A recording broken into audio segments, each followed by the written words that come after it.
Good evening. I'd like to call to order the special meeting of the James City County Planning Commission for March 18, 2019. Mr. Holt, will you please call the roll? Ms. Dowdy. Here. Ms. Dowdy represents the Stonehouse District. Ms. Leverns. Here. Ms. Leverns is an at-large member. Mr. Polster. Here. Mr. Polster represents the Jamestown District. Mr. Haldeman, who represents the Berkeley District, could not be with us this evening. Mr. O'Connor. Here. Mr. O'Connor is an at-large member. Mr. Kropf. Here. Mr. Kropf represents the Powhatan District. Mr. Schmidt. Here. Mr. Schmidt represents the Roberts District and is currently the chair for the Planning Commission. I'm Paul Holt, Director of Community Development and Planning for the county, and sitting to my left is Mr. Max Halavin, our Deputy County Attorney. Mr. Chairman, we have a quorum. Thank you, Mr. Holt. So with that, we move on to our first order of business tonight that we need to attend to, which is the annual organization meeting. And we have two items. The first item is our election of officers. The new officers elected tonight will take over with our next full Planning Commission meeting, which I believe is April 3rd. And we've been talking amongst ourselves. We'll have the two committees, the Policy Committee and the Development Review Committee, settled or sorted out by then as to who's serving on which committee. But we have, I guess, a few weeks to sort that out. And with that, I'd like to do our first election, which will be election for the chair for the upcoming Planning Commission year. And do we have any nominations on the floor? Mr. Kropf. Mr. Chairman, I'd like to nominate Mr. Jack Haldeman for the position of chair. Thank you. Do we have any other nominations for chair? Okay. I'll close the nomination phase, and with for elections we just simply do a voice vote. So all in favor. Could sorry. we just verify that Jack has agreed to serve? So we have a tradition here. It's funny. Last year, If you're not here. yeah, if you're not here, you have to serve. Mr. Richardson was nominating. He wasn't here. Yeah. No. Yes, of course. Mr. Haldeman has agreed. That's very funny. Okay. So all right. So we have a nomination on the floor for Mr. Haldeman to serve as chair for this upcoming year. Do I have all in favor of Mr. Haldeman's nomination? Aye. Aye. Aye. Any nays? Okay. So we have our chair. And we have one more election that we need to do, which is elect our vice chair. And do we have any nominations for the vice chair? Mr. Chairman, I'd like to nominate Rich Kropf to be vice chair for next year, or for the remainder of the year. Session, Yeah, whatever it yeah, is. whatever it is. Next 12 months. All right, thank you, Mr. O'Connor. Do we have any other nominations for vice chair? All right, I'll close the nomination phase for vice chair. And all in favor of Mr. Kropf for vice chair? Aye. Any opposed? Okay, so we have our vice chair. Next, leaving the election phase, we'll move on to our proposed calendar for 2019 to 2020. And I think it's over to you, Mr. Holt. It is. Thank you very much, Mr. Chairman, members of the Commission. So the calendar that's currently before you and that was included in the packets is the exact same as the one from the full Planning Commission a couple weeks ago. I did not receive any requests for changes or edits. We've set the time in there to be 6 o'clock, consistent with what we've been doing. And like I said, no other changes are in the calendar. So, and again, just as a reminder, what you're adopting is for the next 12 months. The 2020 ones after the starting with after the next organizational meeting are just for placeholders. At next year's, you'd adopt the ones for the April moving forward for next year, but not, those are just on there for placeholders, not for a vote tonight. Okay. Thank you, Mr. Holton, for the clarification. Do we have any discussion pertaining to the upcoming calendar? All right, and then we just move this along with the voice vote as well. All right, all in favor of this, the 2019, early 2020 calendar? Aye. Aye. Thank you. Any opposed? Mr. Chairman, sorry. Yep, go ahead. For the DRC meeting, isn't there one on the 27th of March? Yeah, is that? That was the off-cycle one because, okay. Again, there wasn't enough time. If we would normally, the schedule would have had it this Wednesday, this week. There wasn't enough time without having a confirmed schedule to be able to post the adequate public notice, which is why, at least for just for March, it's off-cycle. Okay, so whoever's on the DRC now stays there till the 27th. Correct. And then we'll turn over. Correct, and In then the April. new chair will appoint, Okay, got will it. make the formal. And for clarification for the minutes, did somebody make a motion to adopt the calendar? So moved. Okay, All right, thank thank you. And, okay, so the calendar is official. All right, then we do have so moving along, we do have a public comment period that, for anyone from the public who wants to speak tonight about any topic not relating to the upcoming public hearing on the capital improvements program. And we don't have any speaker cards. All right, so I guess seeing and hearing no one, we'll move along to our first public hearing, our only public hearing, which is the capital improvements program fiscal year 2020 through 2024. Oh, Mr. Chairman and members of the Commission, after a series of meetings to discuss and evaluate this year's capital improvement program request, the Policy Committee is forwarding its recommendations for the fiscal year 2020 through 2024 CIP for Planning Commission consideration. This year, there was a total of 20 projects submitted for consideration, 16 from James City County departments and 4 from Williamsburg-James City County schools. The projects total $114.47 million, with $13.96 million of that total identified for FY20. The Policy Committee members used a standardized set of ranking criteria to prioritize each of the potential projects submitted by county staff. This ranking criteria is provided in your packets for reference. Individual committee member scores were then averaged to generate the final project score and a priority number. On the screen is the ranking of the CIP applications reflecting the Policy Committee's priorities. At its March 7th meeting, the Policy Committee voted unanimously to recommend forwarding the FY20 through 24 CIP priorities to serve as a recommendation to the Board of Supervisors. Staff recommends that the Planning Commission forward these priorities to the Board of Supervisors for consideration during the budget process.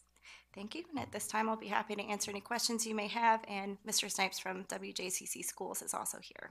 thank you, Ms. Thank Sainz. Do we have any questions for staff or for the for schools? I do. Okay, I guess now's a good time because Right, I had sent in a set of questions, and I did get the first set answered. The second set, no, and I understand Mr. Snipes is here to answer those questions and any other questions that I have. All right, good evening, Mr. Snipes. Good evening. How are you this evening? I'm here to answer any questions that you have and that will be relevant to the projects that we've submitted. Okay, so the first question I had, which was a follow-up to what you had sent me, was in the WJCC document that had the capacity figures in there. The Bright Beginnings dated 13 December 2016 said that you had a current enrollment of 327 students and that you expected to grow to 365. It looks like that your current enrollment for the Bright Beginnings is 344. Stays flat through the period to 2024 or so. Is that correct? Again, unfortunately, I can't answer that question. That's an educational question for. That educational one that was in the document that you sent me. That was forwarded. I forwarded that to you from Mr. Scott Thorpe, who answered those questions. So let me try to be clear about this and where I'm coming from. Is I have no objections at all to the Bright Beginnings program. It's a necessary program. As a matter of fact, what it fulfills and takes care of is something called the fourth grade slump, which has to do with if a kid can't get to the fourth grade and be able to do reading and some of the mathematics, she will never catch up. So I'm very supportive of that. What I am concerned about is whether or not we have the numbers of what that Bright Beginnings course needs to be.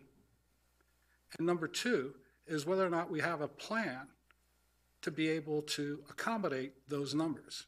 Now, in the document that you provided me, it was, I asked if there was a 150 waiting list for the Bright Beginnings, and the answer that came back that you have 82 plus 52 in processing. And your projection for next year has one additional classroom above the 30. So how is it that you're going to be able to potentially handle 134 new Bright Beginnings students in the next fiscal year? Well, Mr. Thorpe said that there were 200 students that are transitioning out of that program next year. Didn't say that. I know he said that. There's 200 students transitioning out of that program next year. I think he said 52 The answer here, I think he said 52 were Processing. enrolled in Bright Beginnings who are going through the special ed eligibility process. And if those students are found eligible for specialized learning services, then they will be served in the Bright Beginnings and be enrolled. Moreover, there are 83 additional students on the wait list for Bright Beginnings. And so I know he said that there were 200, they were expecting 200 students to transition out of that program.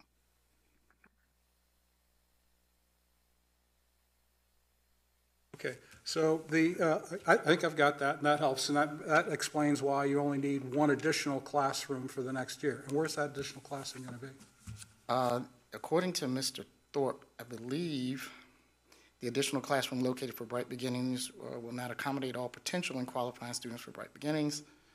While we will not be able to accommodate every single potential Bright Beginnings students, we want to serve them more, to do more presently, and the additional classroom will help us do so. Does not state where that additional classroom will be.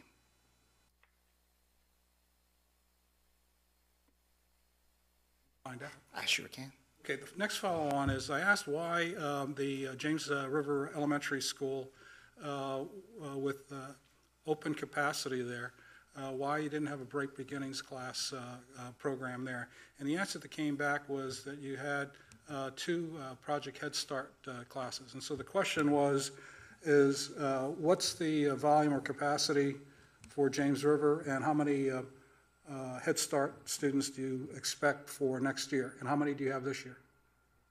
Currently, there are 39 students enrolled in the two Head Start classrooms at James River. Not have an answer, or I'm looking for the answer for how many are expected there next year. Did I understand you said that there were 78 students? There were 39 enrolled in the two Head Start classrooms at James River. Okay, so it's 39 total. Is that correct? Yes.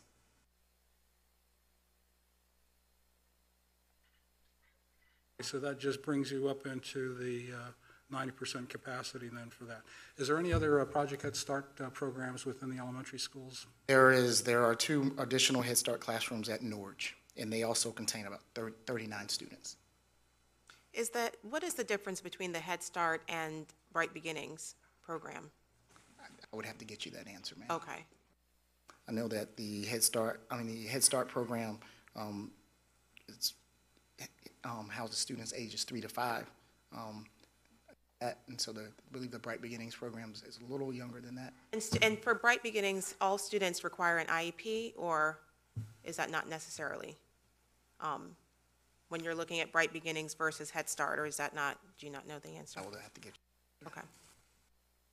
So the follow-on to the Norge, you're already over capacity, and the numbers of 699 that you're currently showing for this fiscal year include not only Bright Beginnings, but two classes of 39 students total in that number. That's correct. Okay. So a year plus ago, I got into a discussion about the capacity numbers for not the high school, but for the elementary school, because your think tank report at that time and the one that you had in October does not reflect the Bright Beginnings. And when I look at that document, I look at it as a forecast of what we think the capacity of the schools are. And so this year, it still isn't in the think tank, but I was very happy to see that the two documents that you showed me or provided us had both the pre-K and the non-pre-K, so that at least we could see what the capacity looked like for that. But the new piece is that it's still not reflective of the capacity in terms of the numbers, because it didn't have, in the Norge case, nor in the elementary at James River, did they reflect the Project Head Start. And I think that's important, that we know exactly what these programs are and what those totals make up for that, if that makes any sense. And so it may be, I don't know, that there are different ways besides getting a new elementary school to meet that population, because I'm sure there's a distribution issue of where those students are and where you have to bus them from. So those were my concerns, and I hope next year when we see this again, that we get a picture that essentially talks about what the capacities are, what those programs are, and what your forecasts are, and what they're based on. Okay. That concludes. Thank you, Mr. Snipes. Thank you, Mr. Poulter. Any other questions for staff? I just one. Good evening, Mr. Snipes. How are you? Yeah, we talked briefly at Policy Committee last about the War Hill expansion. So there's not two applications, but there's two pieces that comprise that whole application. One being the auxiliary gym and some additional capacity, and then the additional 12 classrooms. That is correct. For 200 students. Are those projects that could be split off and done independently? They always can. Of course, from a construction standpoint, it's preferable to do it all at one time for economies of scale. There is also, you'll have a disruption to the school longer if you do construction over a longer time. So they always can be split out. Of course, as you move projects out, you're going to increase the escalation on it. And the architects usually tell us to increase that by 3% per year. Thank you. Thank you. Other questions? All right, thank you, Mr. Snipes. All right, so with that, we're going to go ahead and open the public hearing for fiscal year 2020-2024 capital improvements programs. We have no speaker cards. Would anyone from the public like to speak? Okay. Seeing and hearing no one, we will go ahead and close the public hearing and open it up for discussion among the commissioners.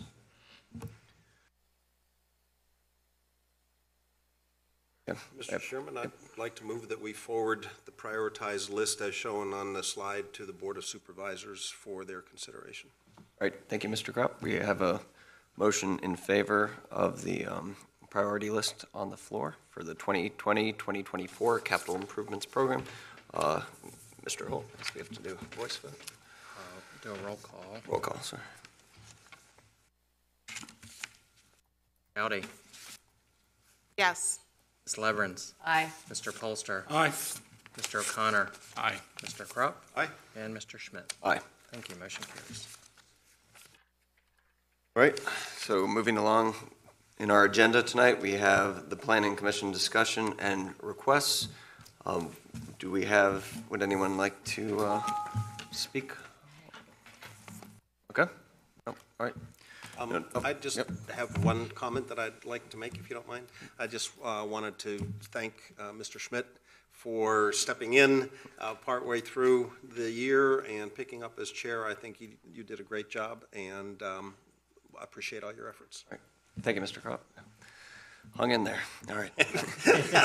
All right, well, I guess with that, may I have a motion to adjourn the meeting? So moved.